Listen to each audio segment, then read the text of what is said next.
I was doing a I was involved in a very lengthy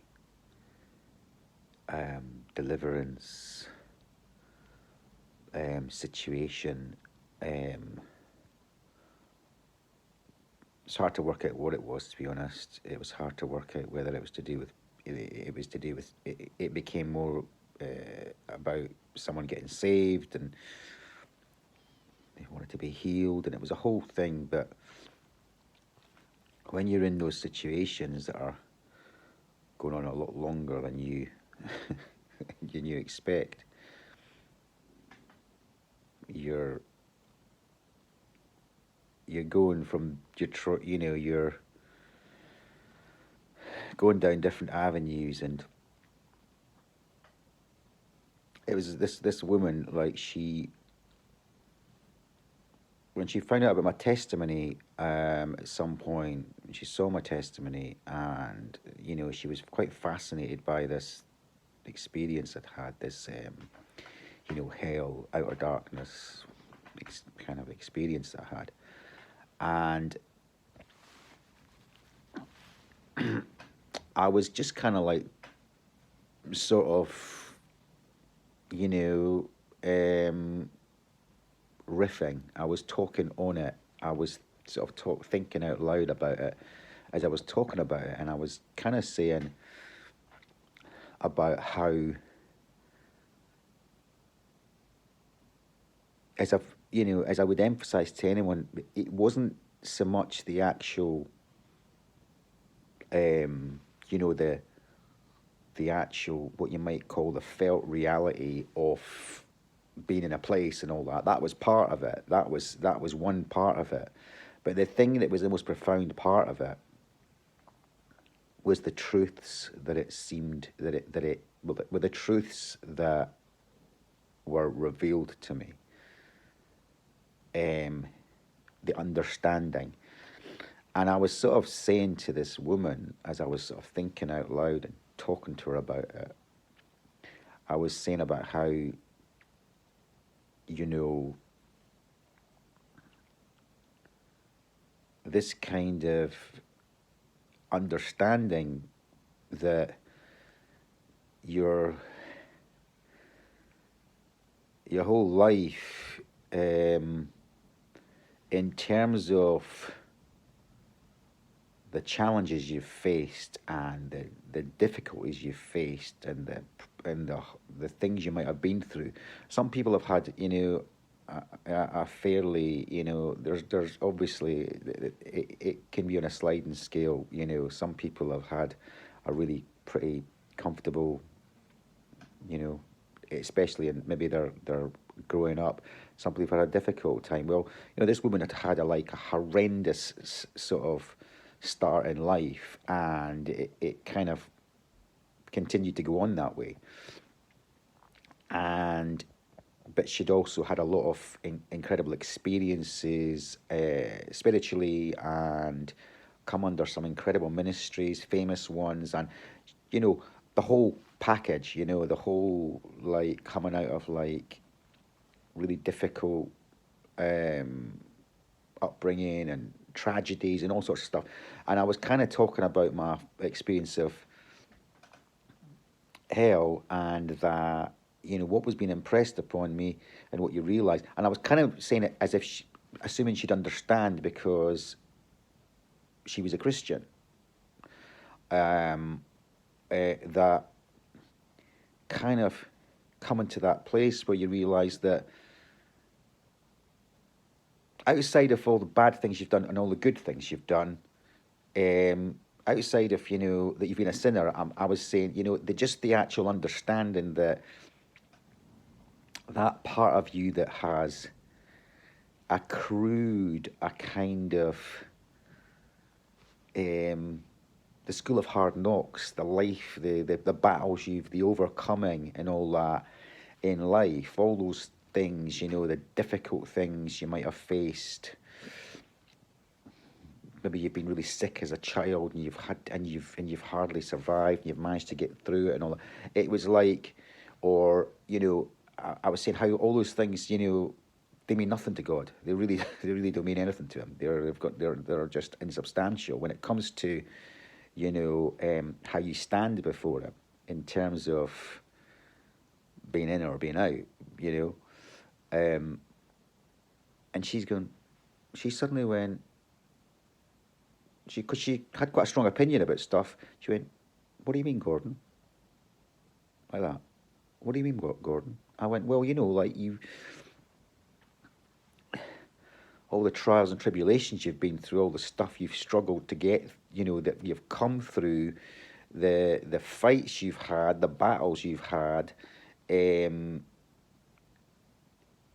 in your life, they don't really mean anything as far as God's concerned. It's quite kind of, it's sort of pretty, you know, it doesn't add anything to you. It doesn't put you more in His favor.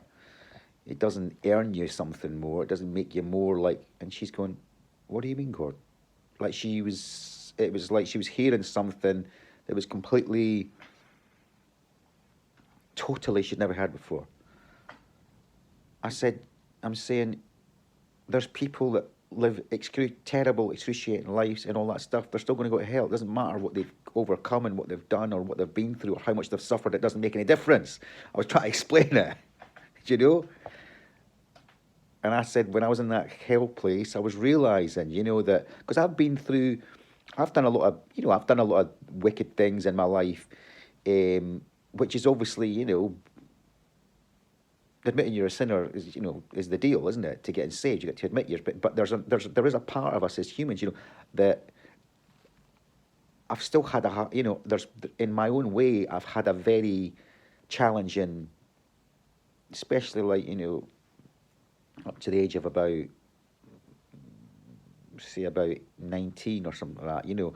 There's been a lot.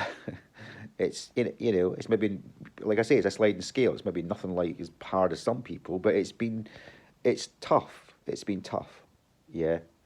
It's been humiliating and debasing and horrible and all sorts of things and unpleasant and miserable and all kinds of things. And I was kind of saying, realizing that actually that counts for nothing to God. It's not. It doesn't sort of when you score your points or make you more worthy or something like that. And she'd never heard this kind of thing. It's I test. God, Jesus says, "I testify. I go now testify. Uh, testify to the world that the works thereof are evil." Or I can't remember. I might be misquoting it, but basically, the prince. When you think about it, he's saying, "I'm going to testify and say, you're all, you're all in the condemnation. You're all evil." Like, when you think of him with the Pharisees, he was saying to them, "You're still not getting into heaven. All your good deeds and that don't count for nothing." He said, "I'm going to testify. The works thereof are evil." And you can say that about self-righteousness. The way that we evaluate ourselves, or the way that we, maybe there's some people that maybe don't quite relate as much to that. They've had a bit more of a sort of, quiet kind of life. Maybe what they think is a fairly dull life. But I haven't, And there's a part of that before, up to the point of being a Christian, where I thought that all these kind of, I might have made some difficult choices, got myself in situations where I just was behaved atrociously and all that.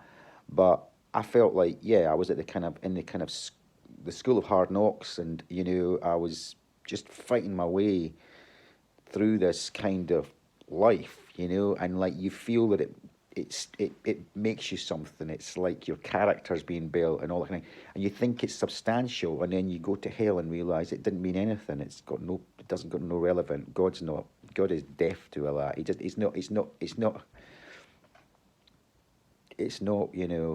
It doesn't bring you one iota closer to Him.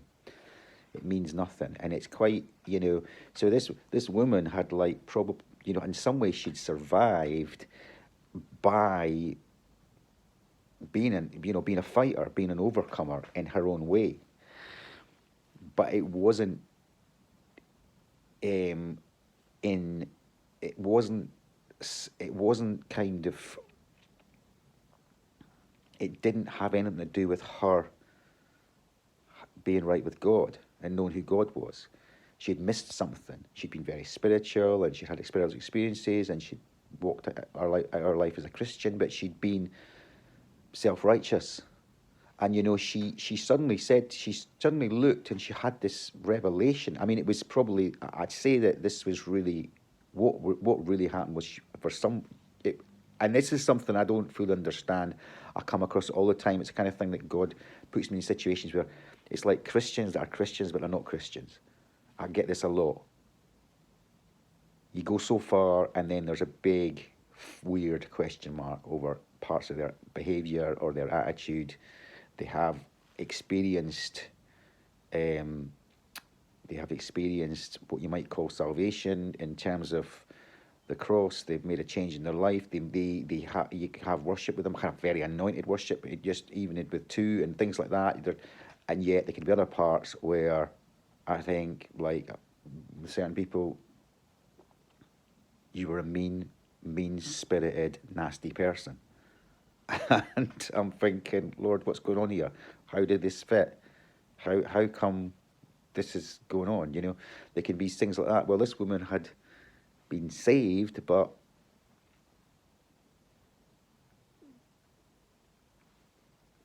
it was this realization. She suddenly went, I've been so proud. I've just realized I've been very, very proud. And what she was kind of realizing was that she felt that she had a sort of badge of honor, that she almost was better than other people, better than other Christians because of, what she's been through and what she's had to get through. And actually, she hadn't truly surrendered to God. It never really happened.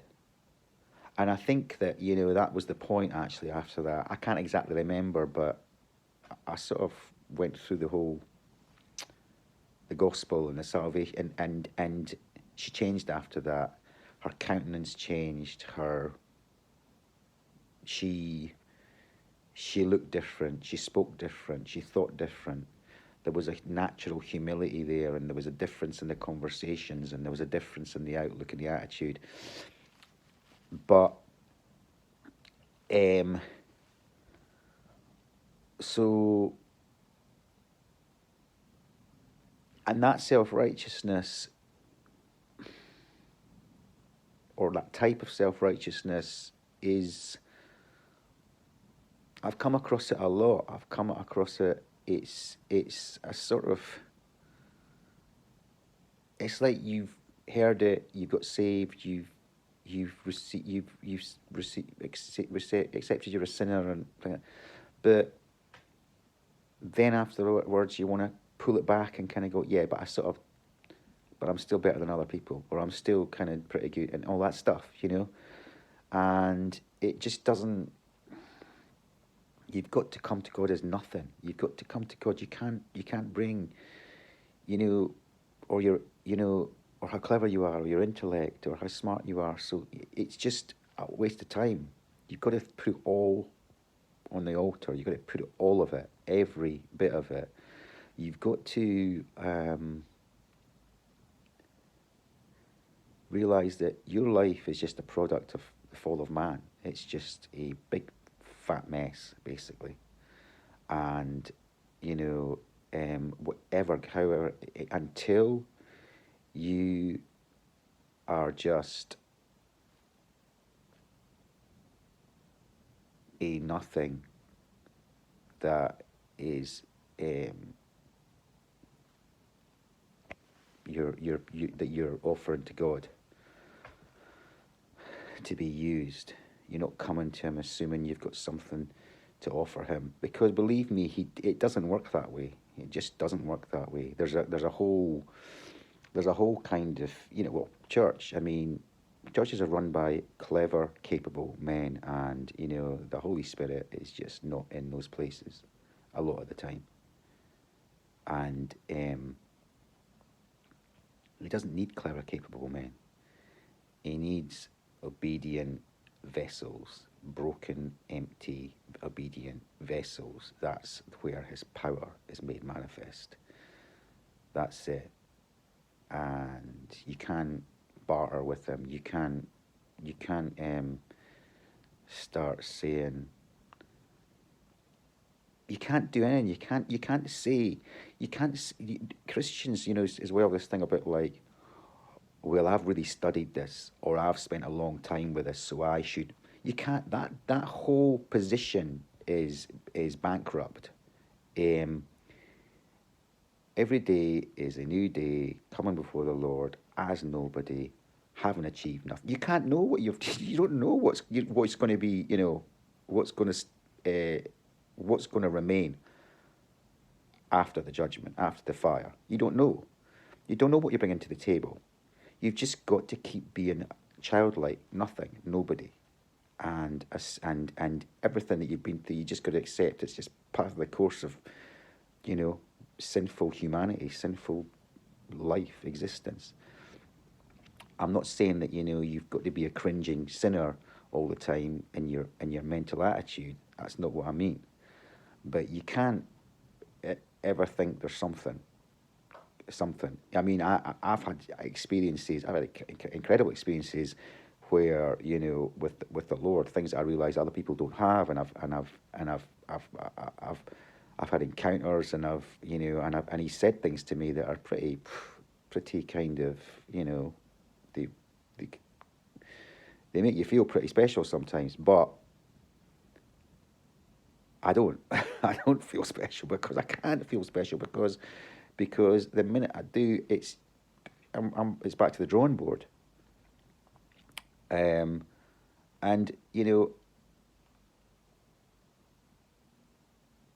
there's going to be a lot of people that are a lot closer to Jesus when the kingdom comes, that we're not famous, we're not nothing, we're not nobody, and never assumed they were anything, and just tried what they done the best they could with what they were given, and really were not standing out at all. But they were doing what God required, and they got it. They understood the right attitude, and they will be closer to Jesus than a lot of people who have glory and honor in this world, or whatever. Anyway, amen.